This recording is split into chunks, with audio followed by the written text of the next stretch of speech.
Well, Merry Christmas, everyone. Thank you for watching the Calvary Chapel Salmon podcast. This is our special Christmas edition. Yes, Jordan. happy holidays. Not happy Hanukkah. No, if you're Jewish, happy Hanukkah. We're both dressed very festively. Yeah, I was actually thinking. Nice dark colors. I was thinking this morning we should I actually went to the Family Dollar to see if they had Santa hats, but I went at 7:45 in the morning and they don't open till 8. So I was like, oh.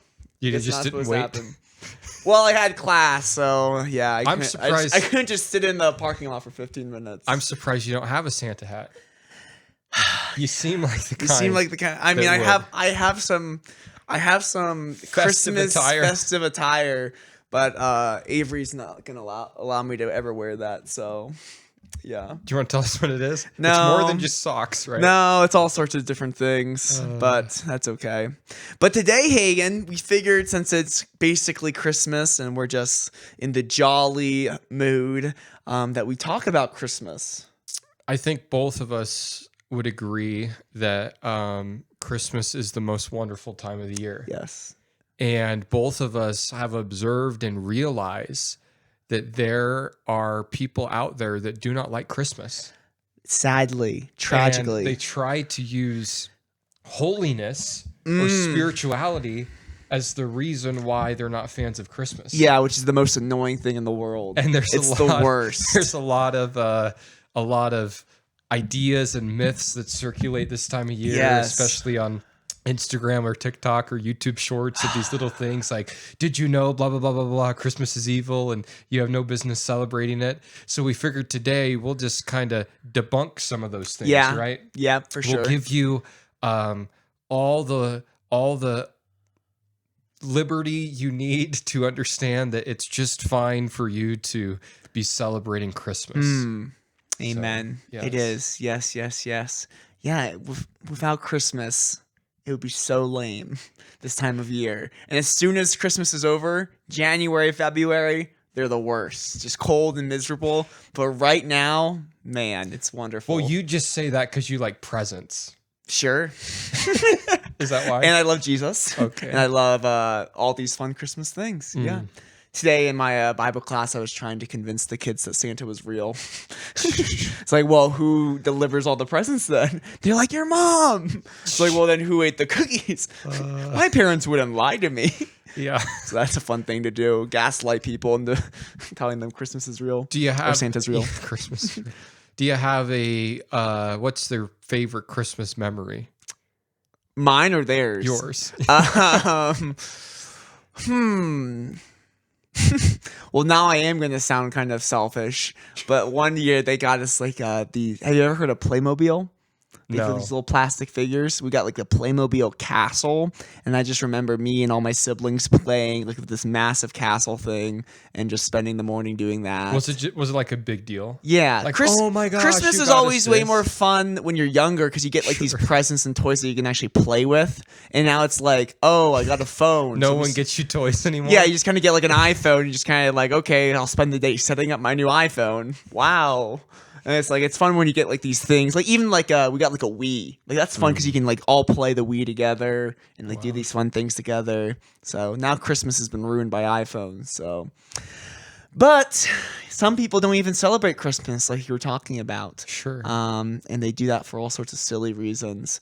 And you don't have to celebrate Christmas. I think you should. I think you should. And when people will say, well, nowhere in the Bible does it tell us to celebrate Christmas. Nowhere in the Bible is Christmas.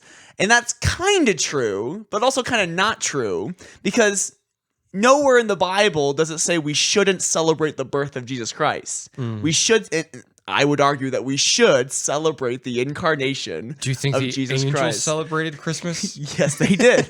And in fact, the event was celebrated on the day that it happened. The first Christmas, it was a celebrated event by God's angels and by the shepherds, and the wise men later on came and celebrated. And that's also a thing we could get into. The wise men weren't there till later, which is kind of awkward for our nativity scenes. But anyways, it's just the Bible is very clear. This is a cool, awesome thing. And it's something worth celebrating, and people celebrate it. And so if you say, well, nowhere in the Bible does it tell us to celebrate Christmas, it's we should celebrate the birth of Jesus. That's a thing that we should celebrate. And you don't have to call it Christmas if you want. I don't care. But don't throw a big old poopy party about the idea of celebrating the birth of Jesus Christ. Now they get into all sorts of interesting things as far as when we celebrate and how we celebrate, and we can get into that. Do you have anything to add or no? So you're telling me Christmas isn't pagan? No, it's not pagan. And I don't know where you're gonna go here. So well, this yeah, might I be could fun. go all over the well, place. here's my quick question though. Yes. Are there things associated with Christmas that might be kind of pagan? In our culture. In our culture now? Yeah. Yes, as far as what do you mean by pagan? Like that they're secular? Like the whole Santa thing's kind of been Santa has a Christian root, Saint Nicholas, and that old tradition. We've secularized Christmas and Christianity. Santa's born again. Huh? Santa's born again. He was Saint Nicholas. Okay. Yes, and that's a fantastic story. We've made it secular today, but the origins of Christmas are not pagan. They are not secular. And this is what you talked about with like the TikTok and the Instagram reel things. And people say, well, December 25th, did you know, is actually the day that the Romans worshiped the sun god, and they had this festival of Saturnalia, and they worship and they did all these awful things. And Constantine, he just stole that day, December 25th, and he just made it Christmas. But the people are still worshiping the sun god. So if you celebrate Christmas on December 25th, you're really just worshiping the sun god because Constantine ruined all these things. And it's like, well, actually, that's not true. That's not true at all. The festival that they worshiped the sun god in Rome was December 17th through the 23rd. Never, ever, ever got to December 25th. It was the big day was on December 17th. That's when the party happened, and they just kind of stretched it out for a week. But it was never, ever December 25th. And so that's just not true. And that's the thing with a lot of these Christmas things is people just say things that they don't actually check out. People just say things that they haven't actually looked into themselves, and they just kind of continue this stream of misinformation. They just like, well, I heard a YouTube video say it, so now I'm going to post it on my TikTok, and millions of people are going to watch it. And that YouTuber who made that video, well, he just read it from a book that got it from another book that got it from a movie that got it from a book, and then that guy just made it up. And nobody cites sources. Nobody goes back and looks at the actual history of the things. They're all just hearing things from other people and repeating it, but it's all just not true. Another one is that this ancient deity named Mithra, he was born on December 25th. That's the claim, that he was born on December 25th, and that he was this pagan deity, and he actually had 12 disciples, and he was born of a virgin, and he died and rose again. And atheists will take that and say, well, you Christians are just copying this pagan god who was born on this day and had all these things similar to Christianity. However, when you look into it, this god Mithra, he wasn't actually born of a virgin. He actually came from a rock wearing a hat. And we actually came fully a man, according to their story. You tell me hats are pagan now? I guess so. Sheesh. And he wasn't born on December 25th. We don't have any record of that. He didn't have 12 disciples. He only had 2.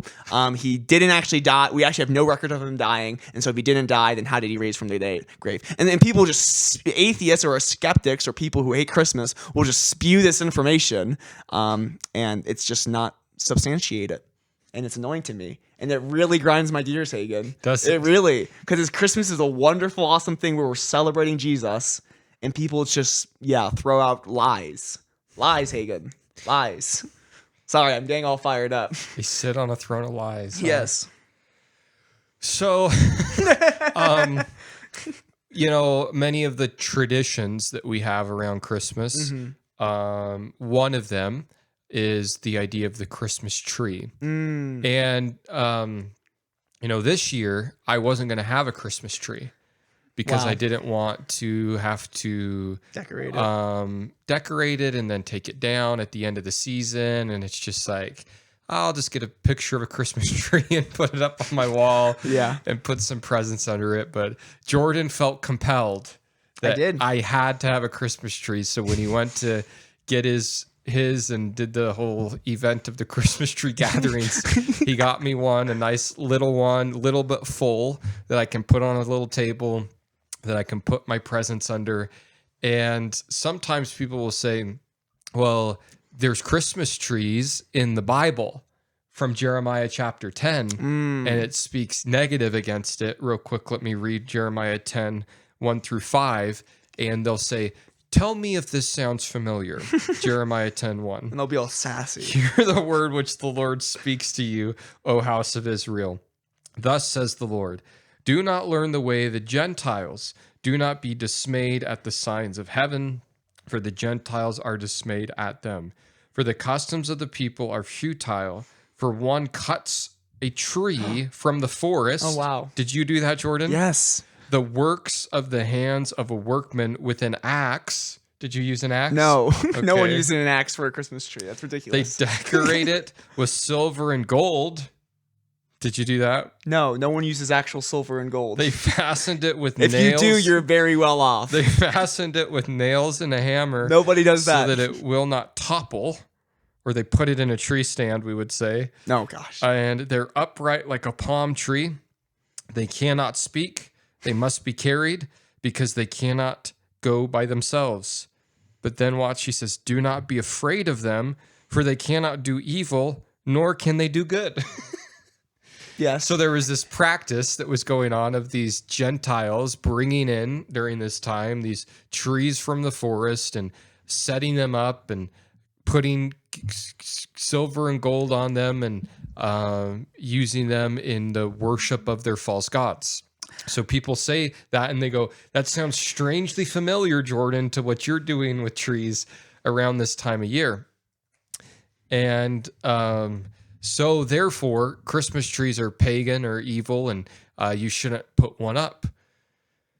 So Jordan, my question to you is, why do you have a Christmas tree? Because that's not what it's talking about at all. It's talking about idols. And when you mentioned the thing with the axe, the work of the hands of the workman with the axe, that's talking about craftsmen who would literally carve these trees into little idols. We're talking about the silver and gold. It's not talking about tinsel or ornaments. It's talking about literally putting melted silver and gold on top of this wooden carved structure and then bowing down and worshiping it. It literally calls them idols in this section later on. It's not about putting a tree in your house. It's about making an idol and bowing down and worshiping it. That's the context. You don't worship your Christmas tree? Of course not. And people will say, well, you bring it into your house and you give it all your attention. You put presents on it. Well, it's like, do you have a TV? Do you have an iPhone? You bring these things into your house and you give them way more attention than any stupid Christmas tree. Those are way more likely to be idols in people's lives. So don't whatever with me about a tree. I bring it in. And they don't even know where Christmas tree tradition started. Yeah, they just say these things. They say, well, again, like the Romans, they had this weird cult where they would do these things with the trees. But that's not true either. That's more misinformation. The lore is that Martin Luther has something to do with this. You know, that not a perfect guy, but a cool guy. That one day he looked up and he saw a tree and he saw stars through it, and it reminded him of Jesus coming to earth. So he came up with this idea to cut down a tree, an evergreen tree, and bringing it into the house. And talk about faith. He put candles on this tree. Yes. Well, they didn't have electricity. Well, here's the thing: like Christmas tree, the spruce tree or whatever, do not burn well at all. And I learned this last year because I tried to burn mine like in my fireplace after we were done with it. Does not work. And like my mom was all concerned of us having a Christmas tree because we have a wood stove. And she's like, "Oh no, it's gonna catch on fire." It's like they don't catch on fire. Yeah, especially if they're not real dead and dry. Yeah, they do not catch on fire at all. So Martin Luther wasn't. He knew what he was doing. So the tradition that we have in America of having Christmas trees can more be traced back to Germany and what Martin Luther did and his intent of wanting to use it as a for lack of a better term, an illustration Yeah, to he wanted to remind use it him for his kids. something to Yeah. look to and realize and be reminded of eternal life, the evergreen tree, light on it, light of the world, Jesus coming to the world, type of a thing. So Christmas trees, and that's why when you asked in the beginning, like, is anything about Christmas pagan? I would say no. I think everything about Christmas that we do is very Christian, and now our world has taken these Christian things and kind of used them to become secular and all about presents and getting the new Xbox and PlayStation and all that.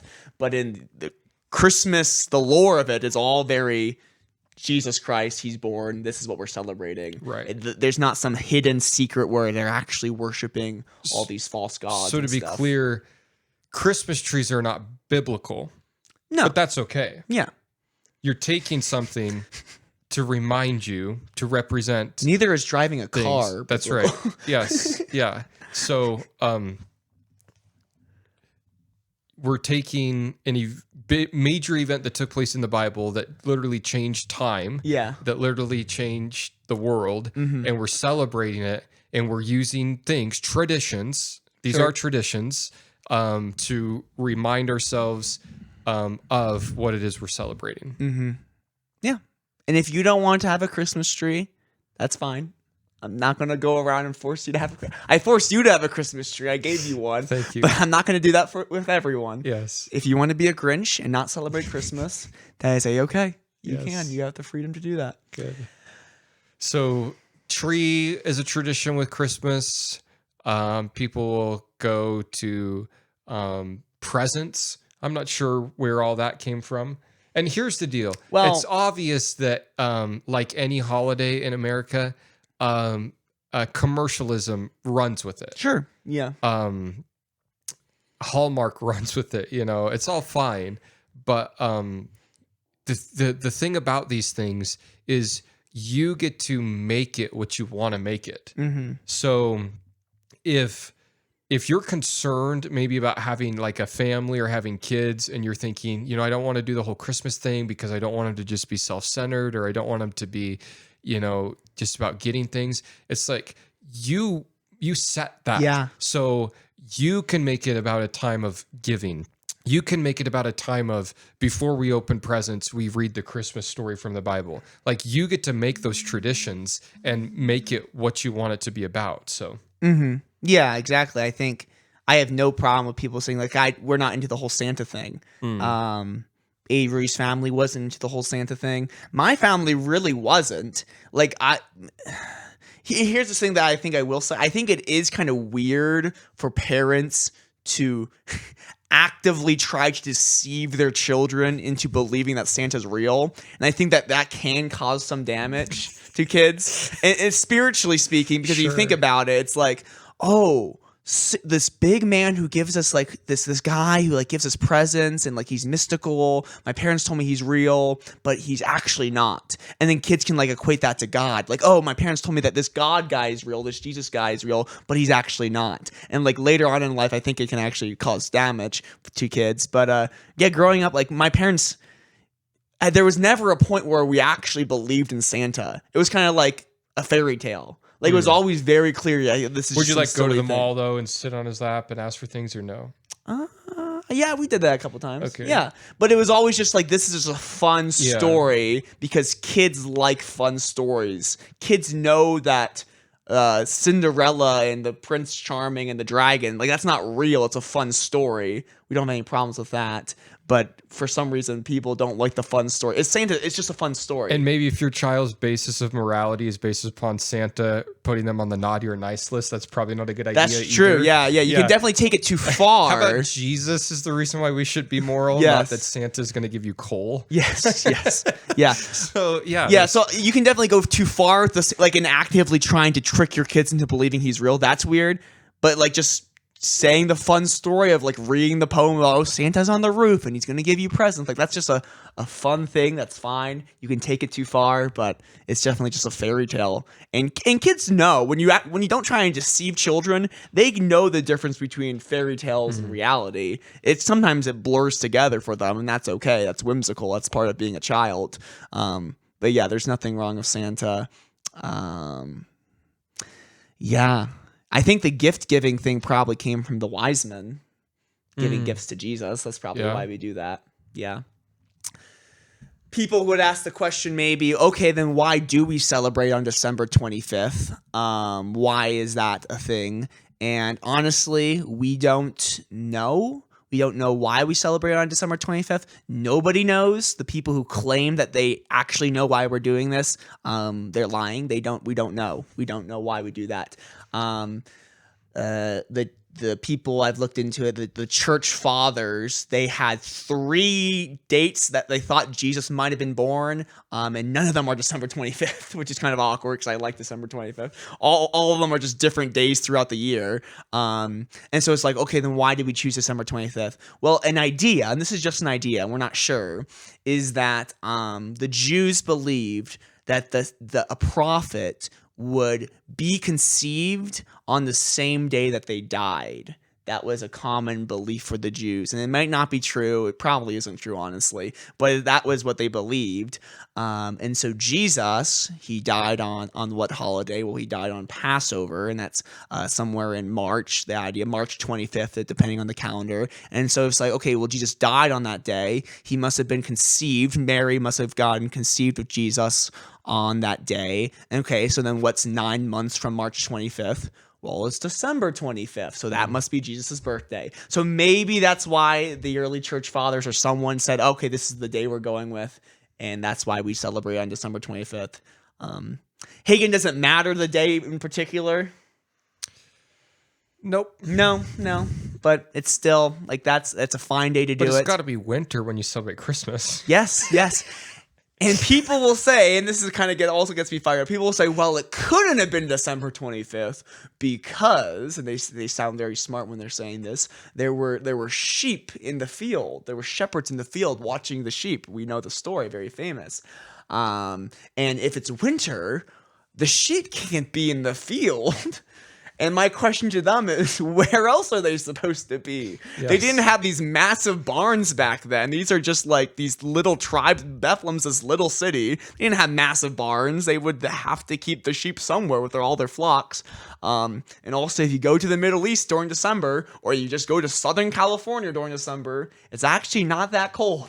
It's like last year, it's 70 degrees on Christmas. I played pickleball outside. The sheep were just fine in December. And also, they have their nice little coats on. They're doing good. So people, and I've heard that from actually Bible college teachers and different people. And again, that's just a thing. There's like people hear it from someone and then they just repeat it. And then it just becomes like the norm and people write articles about it. And so when you Google, it's just kind of like the first thing that pops up, but it's not, there's nothing to it.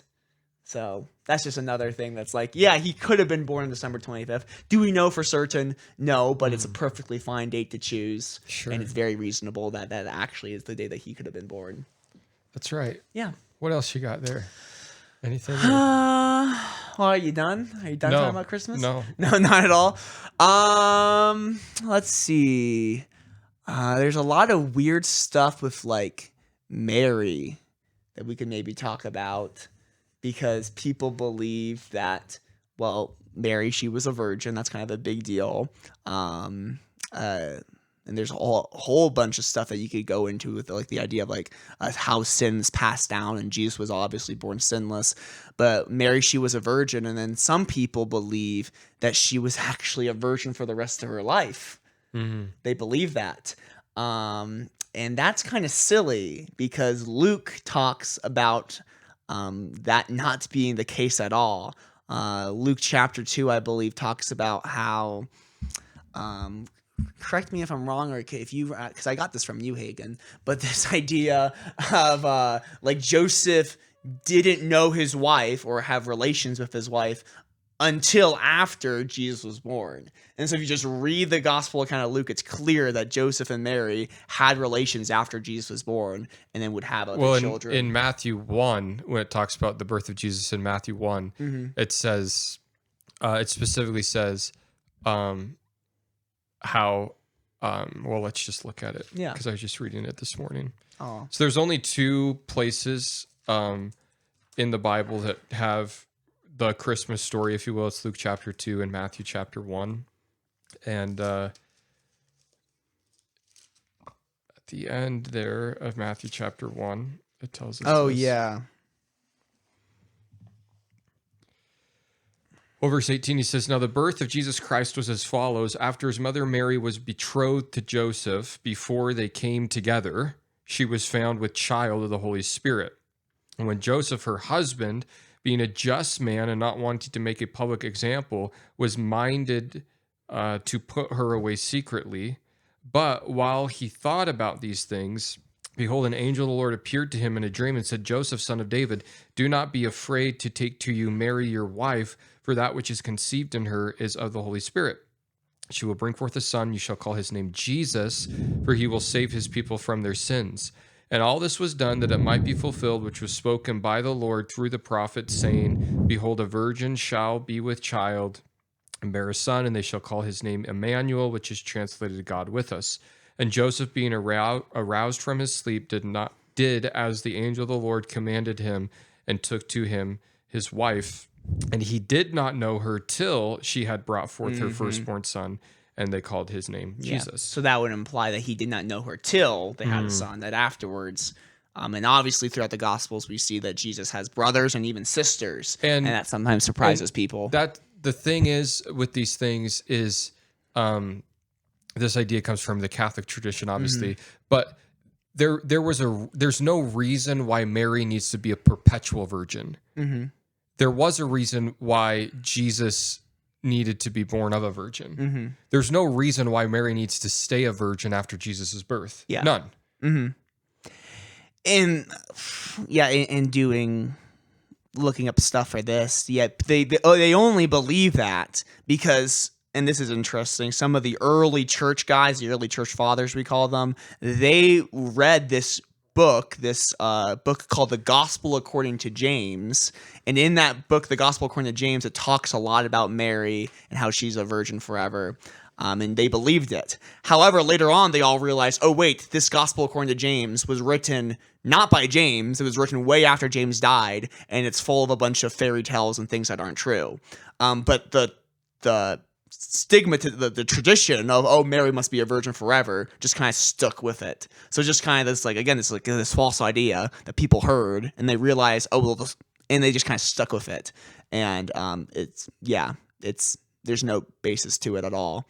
Sorry if you're a Catholic, yeah. The incarnation is not what they call the Immaculate Conception. The Immaculate Conception is not Mary getting pregnant with Jesus.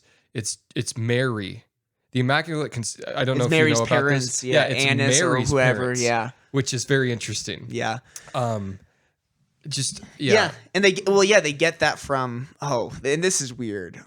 They get that from the book of James, and I kind of listened to it. I didn't read it, I listened to it. And in that book, it talks about the birth of Jesus, and they just kind of steals from Matthew and Luke and then add stuff, but it talks about how, like, Jesus wasn't born in this regular way because it was so important to the author that Mary remains a virgin and always has the biological traits of a virgin for the rest of her life, that Jesus couldn't have been born in a regular way, because that would obviously screw that up. That he was actually, like, it talks about how, like, the glory cloud came down and Jesus just kind of popped out. Like, he wasn't actually born in a regular way. He was just kind of popped out magically or mystically or miraculously. And it's just like, well, that didn't happen. But the author of the book of James, who wasn't actually James, who was lying, clearly had this agenda. Well, maybe his name was James, but maybe he's like, guys, you're just getting me confused. Yeah. No, he claimed to be James, the brother of Jesus. He had an agenda of glorifying Mary. Basically, he wanted to glorify Mary, and sometimes people today have that agenda and can say things that are not exactly accurate. That's right. So that's Mary. Yeah. The virgin birth is prophesied in Isaiah chapter 7, and then Luke does a good job of. And Matthew, of tying that together, letting you know that this event that we're celebrating in Luke chapter 2 and Matthew chapter 1 has to do with what Isaiah prophesied in Isaiah chapter 7, that a virgin would conceive and bring forth a son. So, yeah. And where was he born, Hagen, this Jesus? Bethlehem. Yes, but in what structure? Which is interesting. And I throw these in here. I hope people don't mind. The Book of Mormon actually tells you that Jesus would be born in Jerusalem. Really? Yeah. That's awkward. So, and there's a difference between Jerusalem and Bethlehem for anyone that's listening, just so you know. Yes. So, just different cities. Like just Boise and different Salmon. places, different locations, not the same place. Yeah. But yeah, and that's prophesied that Jesus would be born in Bethlehem. And he was. Mm-hmm. Yeah. In that little town of Bethlehem. Mm-hmm. The house of bread. How sweet we see thee lie. Yes. Oh, yes, the song. Yes. The house of bread. And Mary and Joseph, they don't live in Bethlehem. Nope. They went to Bethlehem in order to appease what was required of them by the law for the census and the taxation that was given forth. So they go to Joseph's hometown of Bethlehem, and Mary's great with child. And as they're there, she's got to have the baby. She says, Joey, it's time. And he goes to the inn to try to find a room there. And they said, sorry, bud, we're full, but we do have this nice stable that you can go to. Yes, yes. And you can just have this stable. I mean, so that's the story you usually hear. And there's I mean, it's all basically true. Here's why. True. Yeah. I thought about this morning. Did you think about it this morning? Where does the stable come from? Because the word stable's nowhere. Yeah. It's not in Luke chapter 2. The stable comes from the manger. The idea is, well, where would the feeding trough be? Yes. So they think barn, they think stable. So and that's where that comes from. The word inn isn't the Hilton Hotel. Like that word inn is actually just that's like the Best Western. It's just like a room. Loyalty. It's just like a guest room. That's all the word inn, and they just translated in. And it's used in, it really shouldn't be translated in, but they do that anyways, probably because of the tradition and the Christmassy spirit of it all. But there wasn't like this Motel 6 in Bethlehem, and I was like, oh, sorry, there's no vacancy, we can't got room for you. It was probably just a bunch of little houses. It was swarmed, it was packed. There was Roman soldiers who were staying there. There was Roman officials who were staying there because they were doing the census. So all the actual nice private rooms, anywhere nice and covered and nice, would be already like taken. Airbnb, any Airbnbs would already be taken by the Romans. And so there was probably just this well, today we have parking lots because that's where we keep our vehicles. Back then, they didn't have cars. They would have camels and donkeys and horses. And so they would have basically this public parking lot where they would keep all their animals. That's probably what they had. And just kind of like there's probably just a bunch of people, overcrowded, just kind of huddled with all these animals in this public stable area. And probably that's where Jesus was born, in some Mary and Joseph huddled in some corner, surrounded by the reason I'm saying this is it wasn't this like, oh, private, quiet, peaceful little stable house. It was probably just this chaotic, overcrowded scene. There were 3 sheep that were there. There was 2 cows. There was 1 donkey. It was very nice and quaint, and as Jesus is born, there's snow falling. There's nothing. Come on. It was probably this public, and then this little boy with his drum came and started beating it and woke up the new baby. Yeah, gosh. Joseph was like, "Get out of here, you drummer boy!" And drums do not make the noise. Brum pum pum pum.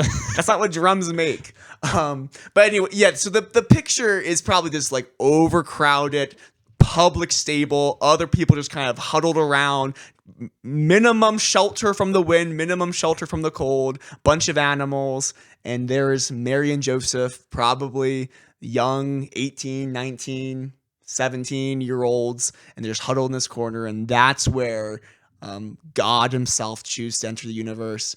He's probably laid, and maybe it was a wooden feeding trough, probably a stone feeding trough. Probably that's what they used back then. He was laid in this stone feeding trough, or the manger, and that's where he was laid. And man, I'm working on this because as I was just reading through this morning and thinking about what I'm going to do my Christmas message on, I do just find it interesting that in Luke chapter 2, 3 times it specifies where he's laid. Mm-hmm.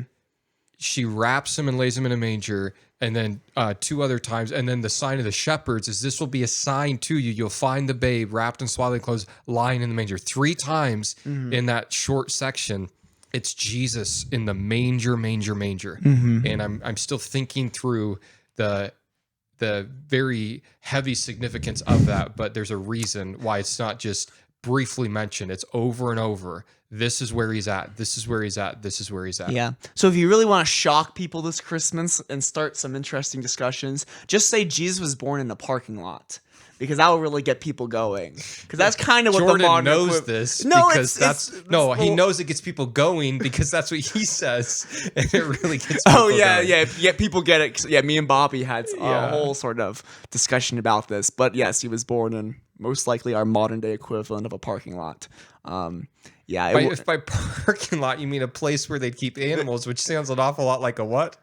A public stable. Yes, stable. But it's the idea is like it's not just like this nice little cute little building where it's just them. No, it's this public area where they would have to just crowd up with a bunch of people because it's overcrowded. We know that.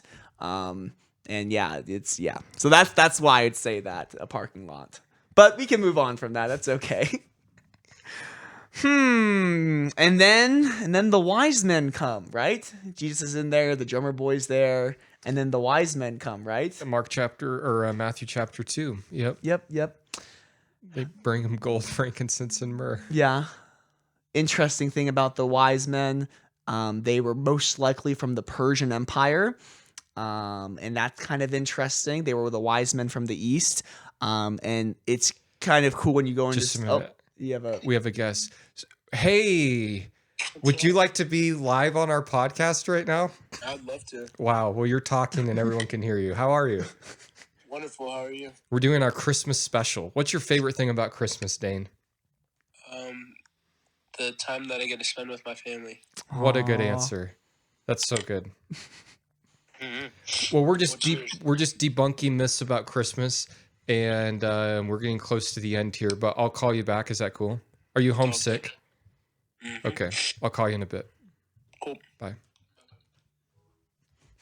Sorry about that. That's okay. Poor boy. No pressure. Wise men came. They were from the East, most likely the Persian Empire. And it's cool because it's like, how would they know about this miraculous boy? A star. Why would they follow the star? How would they hear about this stuff? With a tail as big as a kite. Yes. It's like, okay. That's interesting. That's quite a lyric. So they were following the star, and they probably got all this information from the leader of the Magi way back when. And that leader of the Magi was probably this guy named Daniel. Yeah, part of me wants to talk about that at Christmas too, because that's just a good such thing. A good layer to it, and tying it in with the Old Testament and how it's all connected. Daniel was the chief of the Magi when he was captive. He became the chief when he got captive into Babylon. Persia conquered Babylon. The tradition of the Magi was carried on. And Daniel, being the God-fearing man, and he prophesied about the birth of Jesus. And so the Magi, they were looking at their old notes from their old leader, Daniel, and they said, this king, he's supposed to be born. And then the Lord had them led by a star, and they ended up there. Three of them. All three. We're we three kings of Orient. We got lots of songs today. Bearing gifts, we travel so far. Westward leading, still proceeding, guides us to our perfect light. That's Jesus so is our good. Perfect light. It's so good, only there's probably more than three. Or we don't know. We know the gifts. We know there's gold, 3 frankincense, gifts, and myrrh. but it never says that there's 3 of them. And they probably come about 2 to 3 years later after Jesus is born. Mary and Joseph, at this point, they're living in a house in Bethlehem, so they've really gotten an upgrade. But they were just living in that house. They weren't in the parking lot anymore. So when you have the nativity scene, it's okay to have the 3 wise men there, but just know that they were probably still a little ways off. And sometimes I've seen the people do that. They put the wise men just a little ways like in their house somewhere far away. Yeah. It's like, they're on their way. It's like, I like that. That's cute. Good. Yep. That's all the Christmas myths I have, Hagen. Do you got anything else? Not really. I just want to have a little fun before we end it. What's your favorite Christmas movie or some of them. Ooh. You know, I'm a big, and sometimes people don't like this because they don't like this movie, but I'm a big Polar Express guy. Of course, I like the Polar Express. Weren't you in that movie? Yeah, the one with the yellow, the little guy, the yellow shirt guy. You guys will never unsee this. The kid in the front of the main character on the train. The guy like talking with about the the big trains. old eyes. He's just like a bit too much. Next time you watch that, you'll be like, wait a minute. No way. Of course not. How about you, Hagen? Home Alone. Oh yeah. Honestly, Elf's good. Yeah. I like as a kid, I always liked. So did you guys have TV as a kid, like Dish Network or? Yeah, did you we only actually have had public color. television? We actually had color TV. Hagen. I know. You growing up on the ranch, getting color TV was a big Yeah, deal. we'd gather around the radio and listen. Yeah. No, like on ABC Family, they do the 25 Days of Christmas. Yeah. So like each night they'd have a main Christmas movie, but they'd have several, and we'd always watch that. And I loved like they do like these stop motion like Christmas movies like like Rudolph the Red-Nosed Reindeer. yeah, but the one I liked was The Year Without a Santa Claus. Those always creeped me out. Really, That kind of animation, like the claymation. Ooh, it's yeah, weird. Ooh, yeah. I don't like But it. all of those I love. Yeah, you would like that. Yeah, I would, Weird. wouldn't I? Yeah. So all those are fond memories that I think back of as a kid. Die Hard, classic Christmas Never movie. seen it. Yeah. Oh, it's such a good movie. That's kind of the thing, and it kind of Home Alone kind of goes in this category too. They're Christmas movies, but they're only Christmas movies because the movie's set during the time of Christmas. Like, there's nothing particularly Christmassy about Home Alone.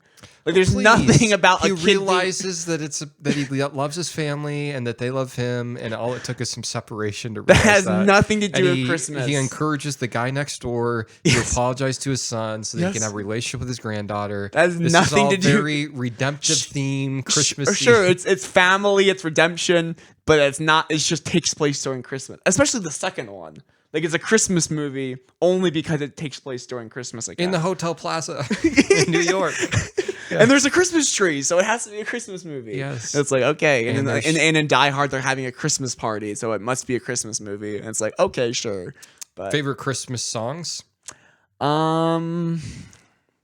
I like the one Christmas Bells, and it's the one with like Snoopy, and he's like fighting the Red Baron. This is And one it's I- like Christmas bells, those Christmas wow. bells ringing through the land. I've don't never know heard that that one. one. It's my favorite. Bringing peace to all the world and good. And I think it has something to do with like World War I and like the war stopped or something. It's good. Yeah. Yeah, That's there's one of my this favorite theory. Christmas stories. Yeah, I It's don't not know. I don't know if theory. it's true. No, it is true. I'll have to look into it because part of me felt like I read somewhere where maybe that wasn't quite the case. Okay. but I'd have to look into That's it. But probably one of those tell it, Christmas tell it. debunkers. Yeah, it's a like great- World War One. It's like the French and the Germans are fighting. They're killing each other in the trenches. World War One was terrible, but Christmas Day comes around and they have a Christmas truce. And they get up from their trenches and they come into no man's land and they hang out. They play a Christmas soccer game. Someone's giving out haircuts. They're trading stuff. It's a great, and it happened. It actually happened. It did. Look it up.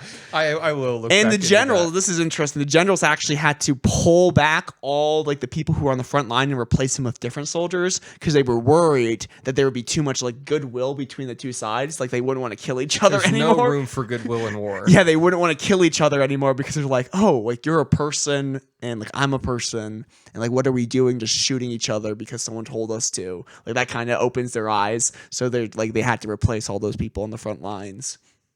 Because That's you nice. don't want to shoot the guy who just gave you a haircut. Sure. Unless he did a really bad job. Yeah, that'd be Sometimes you awkward. do. Yeah. Yeah, That's a good Christmas story. I love all.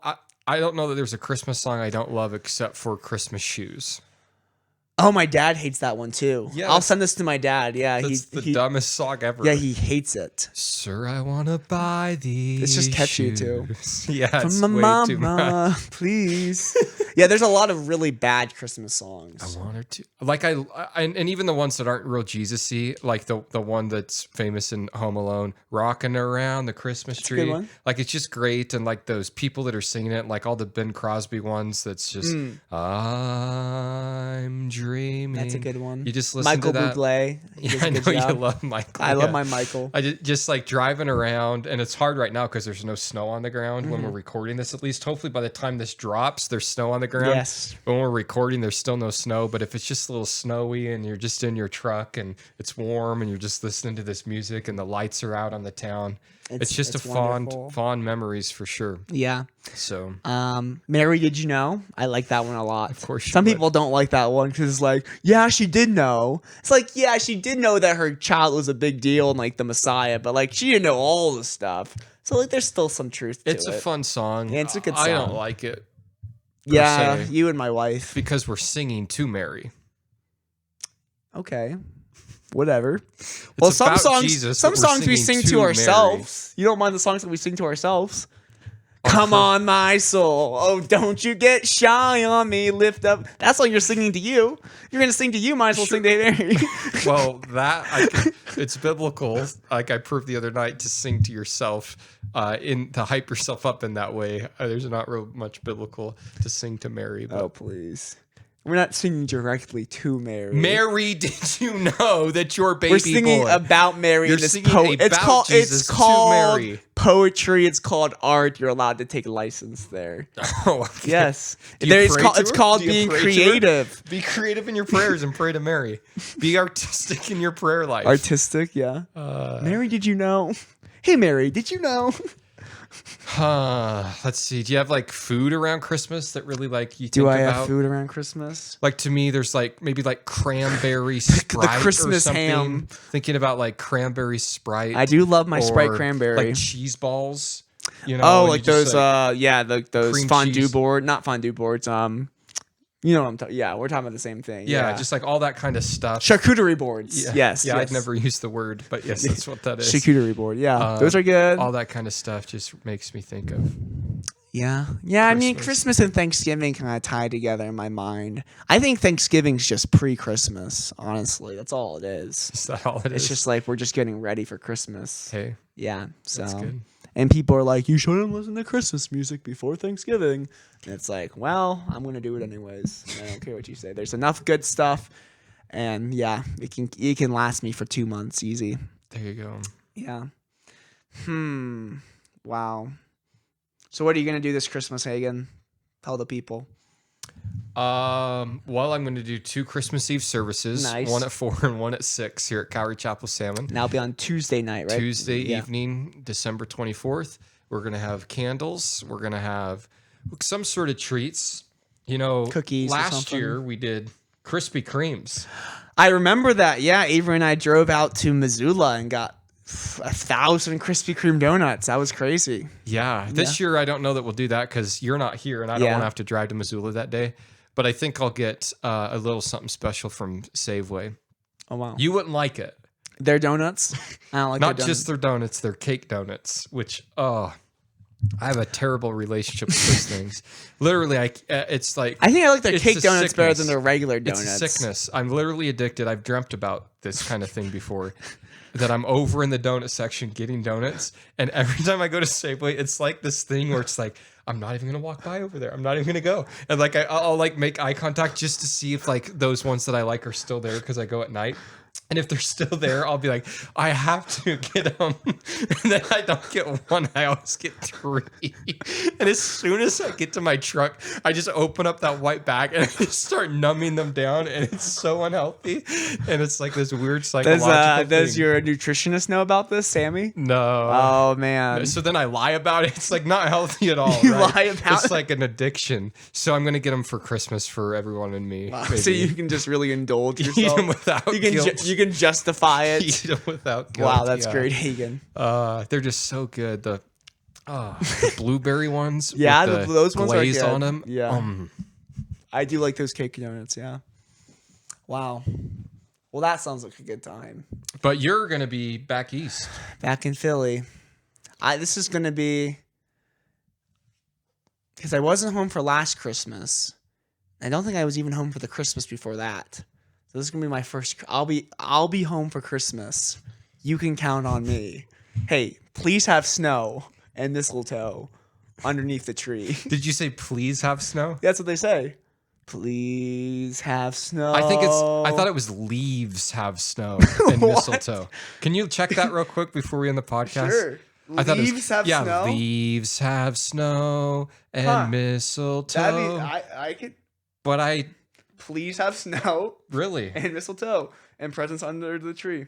And well, some versions say on the tree, which is just silly. Who's putting presents on their tree? Well, the ones that probably worship them. And this song's actually really interesting because there's multi versions. One says, what's